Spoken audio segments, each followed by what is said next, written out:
What is a CPST?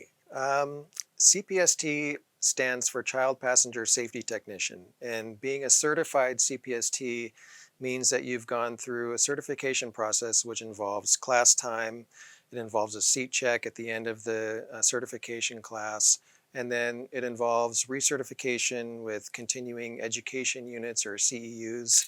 Um, you have to keep up on seat checks and you have to get recertified every 2 years.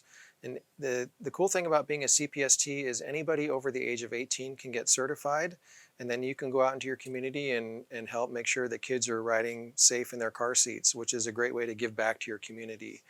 Um, the one thing that CPSTs are not is we're not car seat installers. We're not going to install a parent or caregiver's seat for them. We're going to teach them how to install their car seat correctly, make sure that they're harnessing their child properly, and that they understand the basics of child passenger safety so that they can make decisions that are best for their kid and their family.